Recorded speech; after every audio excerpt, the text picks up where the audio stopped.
एक लड़की अपने बेडरूम में मरी हुई पड़ी होती है जिसका गला काट के किसी ने कत्ल कर दिया होता है। लेकिन मुजरम इतना शातिर होता है कि वो पुलिस वालों को भी पकड़वा देता है और जो भी बंदा उसके ख़िलाफ़ चलता है उसको ही वो केस में फंसा लेता है। तो ये सब कुछ कैसे होता है, शुरू से जाके जानने की कोशिश करते हैं। इंडिया में उड़ीसा के कटक में एक कॉलेज में एक लड़की और एक लड़का दोनों पढ़ाई कर रहे थे। लड़की और लड़के में दोनों में दोस्ती हो जाती है। लड़की का नाम होता है पायल सरस्वती और लड़के का नाम होता है आनंद मिश्रा। अब हम इनको पायल और आनंद के नाम से जानेंगे। नाज़रीन ग्रामी, दोनों की पढ़ाई मुकम्मल होती है और दोनों शादी की ख्वाहिश करते हैं, अपने घर वालों को बताते हैं। लेकिन लड़के के घर वाले और लड़की के घर वाले दोनों नहीं मानते। नाज़रीन, लड़की के जो घर वाले होते हैं वो तो सादा लोग होते हैं, बिजनेसमैन होते हैं। लेकिन जो लड़के के घर वाले होते हैं उसकी माँ DIG होती है और उसका बाप SSP होता है। लेकिन नाज़रीन ग्रामी, ये दोनों रिटायर हो चुके होते हैं। अब लड़की और लड़का बार बार अपने घर वालों को कहते हैं कि हमारी शादी करवा दी जाए, लेकिन घर वाले नहीं मानते। इतने में बेंगलोर में डेल कंपनी में लड़की को जॉब मिल जाती है। वो डेल कंपनी में चली जाती है और जो लड़का होता है उसने उसी शहर में एक जिम बना रखा होता है। जो लड़का होता है वो भी बेंगलोर में चला जाता है अपनी लवर के पास और वहाँ पे जाके वो घर वालों की मर्ज़ी के ख़िलाफ़ शादी कर लेते हैं। और शादी करने के बाद अब उसका खामद सोचता है कि मैं बेंगलोर में क्या करूँगा, मेरी जिम तो मेरे वालिदैन के शहर में है। लिहाजा वो बेंगलोर में भी एक जिम खोल लेता है। अब होता कुछ यूँ है कि उसकी बीवी डेल कंपनी में काम कर रही होती है। वो हफ्ते में एक आधी दफ़ा अपने पुराने जिम पे जाता है, वहाँ का हिसाब वगैरह करता है और पैसे लेके आ जाता है। बाकी का टाइम वो बेंगलोर वाली जिम में ही गुजारता है। नज़रीन, उसकी जो बीवी होती है वो शाम को अपने काम से घर आती है और घर आने के बाद दोनों मियाँ बीवी इकट्ठे रहते हैं। एक हफ्ते को उसका शोहर जो होता है अनंत मिर्ज़ा, वो अपने दूसरे वाली जिम में चला जाता है और वहाँ पे जाके वो अपनी बीवी को कॉल करता है। अब सीन कुछ यूँ होता है कि जब भी वो अपनी दूसरी वाली जिम में जाता है तो वो अपनी बीवी को एक दिन में एक या दो दफ़ा कॉल करता है और बात उनकी होती रहती है। वो उसी शाम अपनी बीवी को कॉल करता है लेकिन वो कॉल नहीं सुनती। थोड़ी देर और कॉल करता है, पहले तो बेल जा रही होती है, बाद में नंबर बंद हो जाता है। अब वो जो फ्लोर का वो जो बिल्डिंग का मालिक था उसको फ़ोन करता है और कहता है कि यार जाके देखना, बीवी मेरी कॉल नहीं उठा रही। वो जाता है, जाके देखता है, अंदर से दरवाज़ा लॉक होता है। वो दरवाजे को खटखटाता है लेकिन दरवाज़ा कोई नहीं खोलता। वो दूसरी चाबी मंगवाता है, चाबी मंगवाने के बाद दरवाज़ा खोल के अंदर जाता है। अंदर जाते ही उसे खून के धब्बे नज़र आते हैं। वो खून के धब्बे देखता है, जिधर जिधर खून के धब्बे जा रहे होते हैं उस तरफ जाता है तो आगे क्या देखता है कि उसकी बीवी जो होती है उसका गला कटा होता है और वो बेड के ऊपर खून से लथपथ पड़ी होती है। नज़रीन, जल्दी जल्दी पुलिस को बुलाया जाता है। उसका जो पति होता है वो भी 25 घंटे का सफ़र करने के बाद अपनी बीवी के पास पहुंच जाता है। हॉस्पिटल में जाके पोस्टमार्टम रिपोर्ट होती है। वहाँ पे पता चलता है कि लड़की का गला काटा है, काटने की वजह से मौत हुई है और 30 और चाकू के वार किए गए हैं जो कि उसके सीने के ऊपर और प्राइवेट पार्ट के ऊपर किए गए हैं। नज़रीन ग्रामी, कत्ल तो बड़ा संगीन था। अब लड़की के वालिदैन को भी पता चल जाता है, वो भी आ जाते हैं और आते ही अपने जुआई के ऊपर इल्ज़ाम लगा देते हैं लड़की के पति के ऊपर कि इसने ही हमारी बेटी को कत्ल किया है। लेकिन नाज़रीन ग्रामी, पुलिस वाले भी उसके खामद को पकड़ लेते हैं लेकिन वो कहता है कि भाई मैं अपनी बीवी को कत्ल क्यों करूँगा। पुलिस वाले इन्वेस्टिगेशन करते हैं। इन्वेस्टिगेशन करने के बाद उनको पता चलता है कि जिस दिन ये लड़की कत्ल हुई है इसका शौहर वाकई ही अपनी दूसरी जिम में था और वहाँ की लोकेशन भी आ रही थी। तो नाज़रीन ग्रामी, उनकी चैट से भी सब कुछ वो निकालते हैं, मियाँ बीवी को मोबाइल से चैट निकालते हैं। सब कुछ निकालने के बाद वो इस चीज़ पे, इस नतीजे के ऊपर पहुँचते हैं कि इसके खामद ने इसको कत्ल नहीं किया। तो फिर कत्ल किसने किया? उसके खामद को पूछा जाता है कि तुम्हारी किसी से दुश्मनी होगी तो हमें बताओ। उसका शौहर कहता है कि नहीं, हमारी किसी से कोई दुश्मनी नहीं।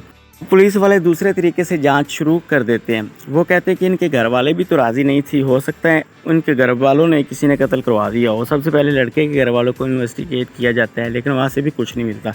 फिर लड़की के घर वालों को इन्वेस्टिगेट किया जाता है लेकिन वहाँ से भी कुछ नहीं मिलता। दोबारा फिर उसके शौहर को बुलाया जाता है और उससे पूछा जाता है कि कभी तुम्हारी किसी जिम में कभी किसी से लड़ाई हुई हो या कुछ इस तरह का और सीन हुआ हो, किसी के साथ बहस हुई हो। तो वो कहता है हाँ, जो मेरी बेंगलोर में जिम है वहाँ पे जो ट्रेनर था उससे मेरी मुंह मारी हुई है कुछ दिन पहले। लिहाजा पुलिस वाले उसे उठा लेते हैं। उसे उठाने के बाद इन्वेस्टिगेशन करते हैं लेकिन पता चलता है कि वो भी बेकसूर है। अब पुलिस के ऊपर सवाल उठना शुरू हो जाते हैं। केस मीडिया में लीक भी हो जाता है।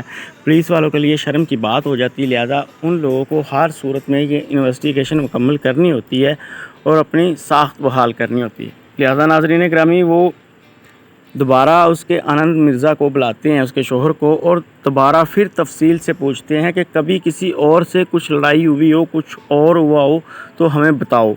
तो नाज़रीन गिरामी वो कहता है 1 साल पहले जो मेरी दूसरे वाली जिम पहले वाली थी, वहाँ पे जो हमने इंचार्ज रखा हुआ था, जब मैं उस जिम में नहीं होता था, तो जो उस जिम को संभालता था उसके साथ बहस हुई थी मेरी बीवी की। बहस इस वजह से हुई थी कि वो बंदा पैसों की हेरा फेरी करता था और जो जिम में लड़कियां आती थी उनको भी बुरी नज़र से ताड़ता था। तो लिहाजा मेरी बीवी ने उसकी छुट्टी करवा दी। अब पुलिस वालों को कुछ कुछ बात समझ में आना शुरू हो जाती है। वो उसके बंदे से उस बंदे का नंबर लेते हैं जो दूसरी जिम का ओनर बना हुआ था। नाज़रीन ग्रामीण नंबर लेने के बाद वो उसकी लोकेशन चेक करते हैं तो पता चलता है कि जिस दिन लड़की कत्ल हुई उस दिन वो बेंगलोर में आया हुआ था।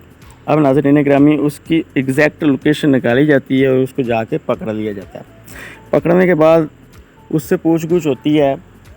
वो सब कुछ बताने से इनकार कर देता है, कहता मेरा इनके साथ कोई चक्कर नहीं था, मैं नहीं आया वगैरह वगैरह। तो अब जो उस बिल्डिंग का सिक्योरिटी गार्ड होता है उससे पूछा जाता है, वो कहता है हाँ उस दिन मैंने देखा था, एक बंदा आया था, उसने मुंह के ऊपर रुमाल लपेटा हुआ था और एक ब्लैक चश्मा लगाया हुआ था। तो पुलिस वाले बोलते हैं कि ये बंदा था, उसके शोहर को दिखाते हैं, वो कहता है नहीं ये बंदा नहीं था और कोई था। तो नाज़रीन ग्रामी एक और विटनेस ने देखा होता है एक बंदे को बिल्डिंग में जाते हुए, लेकिन पुलिस वालों के सामने वो नहीं आता और पुलिस वालों को भी नहीं पता चलता। अब होता कुछ यूँ है कि वो उसके साथ ज़्यादा सख्ती करते हैं। सख्ती करने के बाद वो आखिर टूट जाता है और मान जाता है कि मैंने कत्ल किया। तो पुलिस वाले पूछते हैं कि क्यों कत्ल किया और कैसे किया। वो सारी बात बताता है कि मैं इनके पुराने वाली जिम में काम करता था, तो इस बीवी ने मुझे निकाल दिया, लिहाजा मैं आनंद मिश्रा के एक दोस्त के पास गया तो उसने बोला कि मैं इनकी बेंगलोर वाली जिम में तुझे लगवा देता हूँ। लिहाजा कुछ दिन पहले हम आए इसके फ्लैट पे, तो इसकी बीवी घर में अकेली थी। मैंने उससे माफ़ी वगैरह मांगी, तो मैंने बोला कि मुझे जॉब पे रख लिया जाए, लेकिन उसने हमारी बात नहीं मारी और मुझे इनकार करके वापस भेज दिया। इस चीज़ का मुझे बड़ा गुस्सा आया, तो मैंने प्लानिंग बनाई। प्लानिंग बनाने के बाद फिर मैंने इसके शौहर से बात करना शुरू कर दी ताकि मुझे पता चल जाए कि किस दिन ये घर होता है और किस दिन घर नहीं होता। तो मैं प्यार मोहब्बत से बात करता रहा और माफ़ी शाफ़ी इनसे मांगी। 7-8 दिन लगा के मुझे इसका पूरा डाटा पता चल गया कि ये फ़लाँ दिन घर में नहीं होता, दूसरी जिम में जाता है। उस दिन मैं आया और आने के बाद जब मैंने दरवाज़ा खटखटाया, इसकी बीवी ने दरवाज़ा खोला तो मुझे देख के वो अंदर आ गई और बैठने के लिए बोला। क्योंकि मैं उसके जानने वाला था इसलिए उसने अंदर बैठने के लिए मुझे बोला। खुद वो बेडरूम में चली गई दुपट्टा लेने, लेकिन मैं उसके पीछे ही गया और वहाँ पे जाके उसे पीछे से पकड़ के चाकू मार मार के कत्ल कर दिया। और कत्ल करने के बाद घर में उसका लैपटॉप उठा लिया, उसका चश्मा उठा लिया, मोबाइल उठा लिया। सब कुछ उठाने के बाद वो चाकू भी साथ लिया और बाहर निकल के एक तालाब के किनारे चला गया। वहाँ पे उसका मोबाइल भी फेंक दिया, चाकू भी फेंक दिया और चश्मा भी फेंक दिया। पुलिस वाले गए, उन्होंने वो चाकू बरामद कर लिया, चश्मा बरामद कर लिया, मोबाइल भी बरामद कर लिया, लेकिन लैपटॉप बरामद नहीं हुआ। उसने बोला कि वो लैपटॉप तो मैं अपने घर ले गया। पुलिस वाले उसको साथ लेके गए उसके घर में, उसको लैपटॉप भी बरामद कर लिया। अब केस तो एक हिसाब से हल हो चुका था। पुलिस वालों ने अदालत में केस पहुँचा दिया, ज़िम्मेदारियाँ पहुँचा दी। अदालत ने केस सारा चेक किया। चेक करने के बाद ओके की रिपोर्ट थी। लेकिन अब जो मुजरम था वो क्या करता है कि लड़की के घर वालों को, माँ और बाप को एक ख़त लिखता है जेल में बैठा कि मैंने तुम लोगों की बेटी का कत्ल नहीं किया, मुझे तुम लोगों के जवाई ने, बहनोई ने 10 लाख रुपया दिया था कि मेरी बीवी को कत्ल कर दो। तो लिहाजा जो लड़की के वालिदैन होते हैं वो आ जाते हैं उससे मिलने। वो कहते हैं मैं ज़्यादा कुछ नहीं बता सकता, लेकिन ये जो पुलिस वाले हैं ये भी उनके साथ मिले हुए हैं, क्योंकि उनके वालिदैन अच्छी पोस्ट पे थे पुलिस में, तो ये उनके साथ मिले हुए हैं और केस में मुझे फंसा दिया, उसके शोहर को बचा लिया। अब लड़की के वालिदैन जो होते हैं वो हाई कोर्ट में रिट दायर कर देते हैं और केस सीबीआई के पास चला जाता है। सीबीआई 8 महीने लगाती है, लेकिन केस में कुछ भी नहीं निकाल पाती। तो वो सुप्रीम कोर्ट में जाके रिट कर देते हैं। सुप्रीम कोर्ट नई सीबीआई की टीम को केस दे देती है।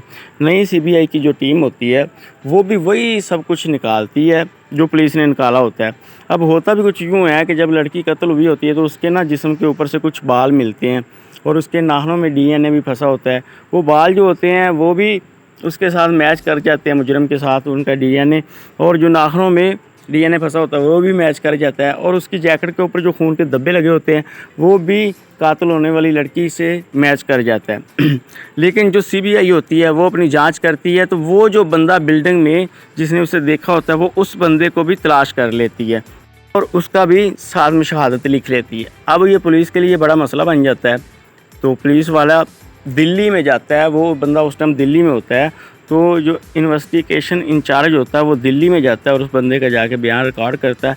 रिकॉर्ड करने के बाद अदालत में ले आता है। अब पता चलता है कि जो मुजरम है वो आदि मुजरम है और ये उसने उसके शोहर को फंसाने के लिए ये सारी गेम डाली थी।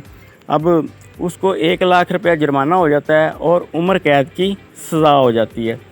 तो नाज़रीन ग्रामी, जो उसके वालिदैन होते हैं वो फिर भी अपने जवाई के ऊपर इल्ज़ाम लगाते रहते हैं कि उन लोगों ने कत्ल किया। लेकिन अदालत में ये साबित हो जाता है कि उसके शोहर ने उसे कत्ल नहीं किया और 6 महीने तक उसके शोहर की दिमागी हालत भी ठीक ना रही। 6 महीने तक उसका दिमागी हालत ख़राब रही है। 6 महीने बाद जाके उसकी दिमागी हालत सुधरना शुरू हुई। तो ये तो बोला ही नहीं जा सकता कि उसके शोहर ने उसे कत्ल किया और ना ही उसके शोहर के ख़िलाफ़ कोई सबूत मिल सका। ये उस मुजरम की एक चाल थी जो कि नाकाम हो गई। ताकि आप क्या सोचते हैं इस बारे में मुझे लाजमी आगाह करिएगा।